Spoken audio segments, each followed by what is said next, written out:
eu estou aqui na ilha de Patmos, diante do mar Egeu, na Grécia, para dizer para você sobre a esperança. A esperança é Jesus. E no passado, tentaram acabar com a nossa esperança, tentaram destruir a nossa esperança, mas não conseguiram, porque a esperança não morre. A esperança é Jesus. Em Apocalipse capítulo 1, versos 10 e 11, está escrito: achei-me em espírito no dia do Senhor e ouvi por detrás de mim grande voz como de trombeta, dizendo: o que vês escreve em livro e manda às 7 igrejas: Éfeso, Esmirna, Pérgamo, Tiatira, Sardes, Filadélfia e Laodiceia. Eu quero convidar você para fazer um estudo profundo e ter uma visão geral, panorâmica, das 7 igrejas do Apocalipse. Essas 7 fases começaram na cruz do Calvário no ano 31 e vão terminar, sabe quando? Quando Jesus voltar. Prepare o seu coração para entender essa grande verdade mostrada, revelada aqui na ilha de Patmos.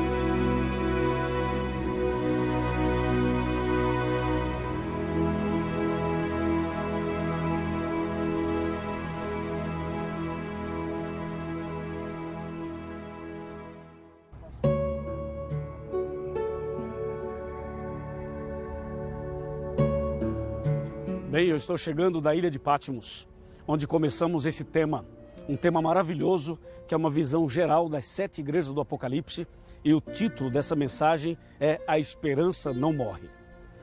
Para você ter uma ideia do que a Bíblia fala, o livro do Apocalipse especialmente, sobre as 7 igrejas, nós vamos dar uma passada agora nos capítulos 1, 2 e 3 do livro do Apocalipse.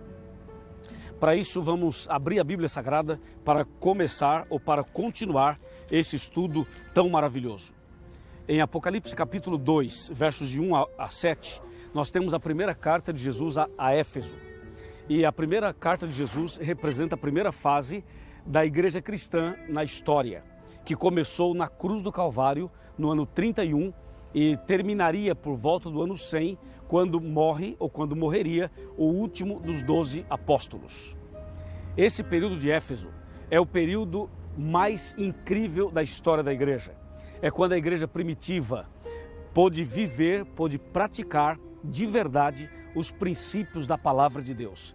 Era a igreja realmente dos sonhos de Deus. Foi exatamente no período de Éfeso que Deus derramou o poder do Espírito Santo, a chuva do Pentecostes, e os discípulos pregaram e fizeram maravilhas e muitas pessoas foram curadas, a igreja era unida, as pessoas iam de casa em casa, repartiam o pão, eles viviam unidos na mesma fé. E em um sermão só, Pedro, o apóstolo, ele pregou e levou ao batismo cerca de 3.000 pessoas. Imagina isso?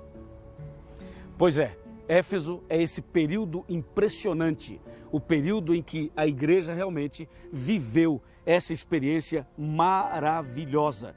É a era, portanto, apostólica, quando os discípulos dirigiam a igreja. Esse período passou, a igreja se manteve firme, se manteve fiel aos mandamentos de Deus, à guarda do sábado, aos princípios todos da Bíblia Sagrada. Só que depois do ano 100, então a igreja passa por uma outra fase, a fase de Esmirna, que vai do ano 100 até o ano 313 a 323, mais ou menos. É o período em que a igreja continua firme na fé, continua obedecendo os mandamentos de Deus, continua guardando o sábado, só que agora Satanás começa uma perseguição terrível contra os cristãos. Ou seja, a pressão do inimigo era para que os cristãos abandonassem os seus princípios, abandonassem a Bíblia e abandonassem a obediência aos mandamentos de Deus.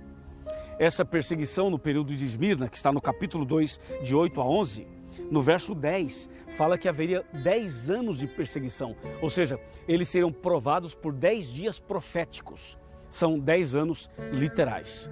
Esmirna, a igreja se manteve firme, porém, Diocleciano, usado inclusive pelo inimigo, usando a força do império, a força do Estado, perseguiu e matou muitos cristãos. Foi o período, então, da perseguição e do martírio. Aí chegamos no terceiro período, que é Pérgamo. E isso já nos faz lembrar do Coliseu, que está aqui, e também do portal ou do arco, que é de Constantino. Pérgamo. Pérgamo é o período que vai do ano mais ou menos 313 ou 323 até o ano 538.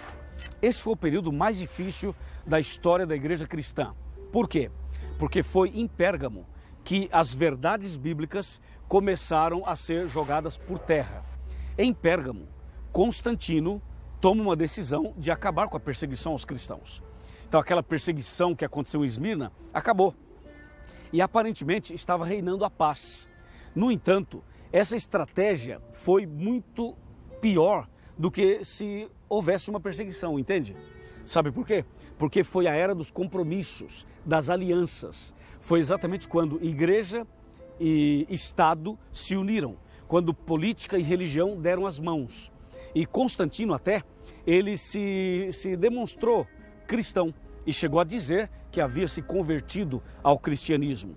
Mas a verdade é que ele nunca se converteu. Eu estou aqui exatamente diante desse arco, que é o arco ou portal de Constantino. Então Pérgamo revela e mostra esse período em que, de uma maneira muito sutil, o inimigo começa a misturar verdades com mentiras. E a visão pagã entra na igreja. Ideias espíritas entram na igreja.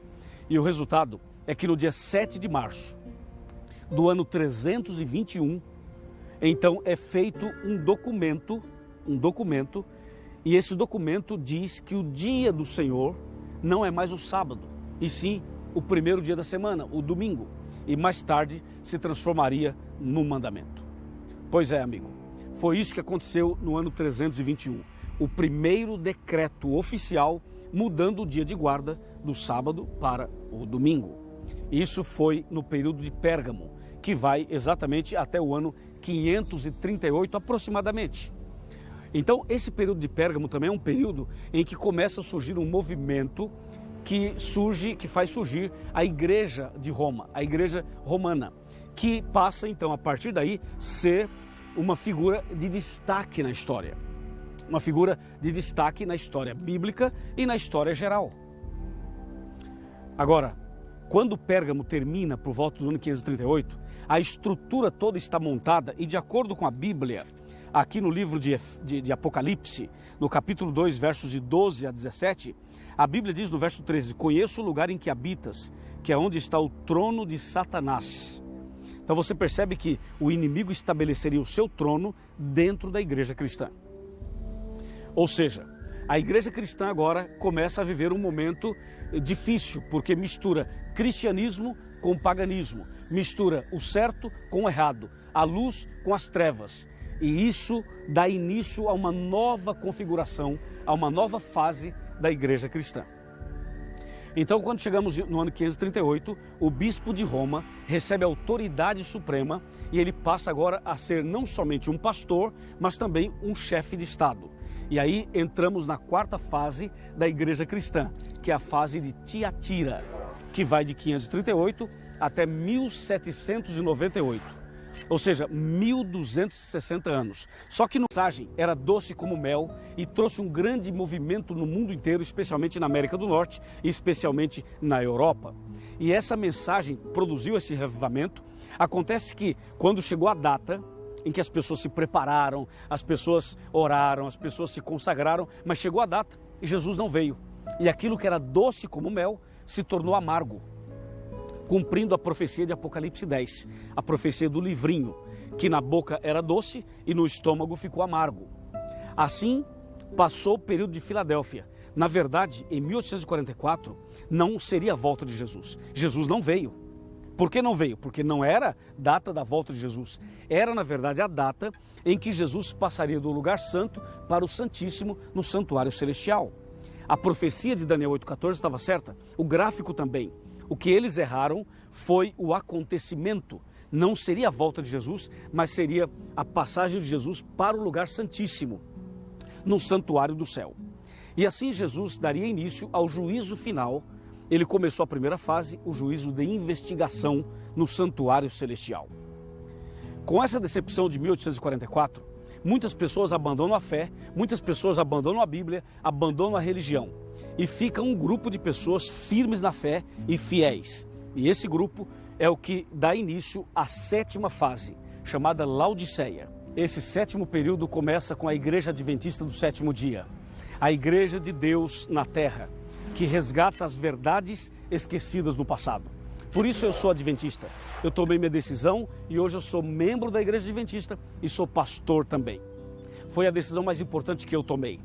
Mas agora chegou a hora de você tomar uma decisão, de você também fazer parte dessa igreja, fazer parte desse povo. Venha com a gente, Deus está chamando você. Em João capítulo 10, versos 14 a 16, Deus fala que Ele tem outras ovelhas que não são desse aprisco.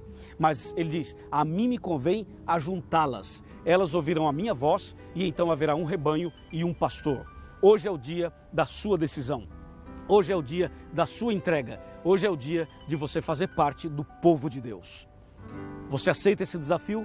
Aceita esse chamado? Aceita essa decisão? Se você aceita, eu quero orar por você. Feche os olhos e vamos orar comigo. Querido Pai Celestial, obrigado por Tua palavra, obrigado pelos ensinamentos, pelas verdades e obrigado por essa decisão que essa pessoa acabou de tomar. Eu a entrego nas Tuas mãos. Dirija-nos e prepara-nos para a breve volta de Jesus. Em nome de Jesus. Amém.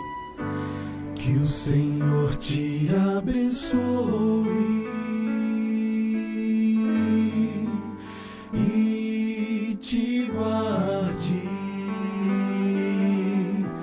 Que o Senhor faça resplandecer seu rosto sobre ti e tenha misericórdia de ti,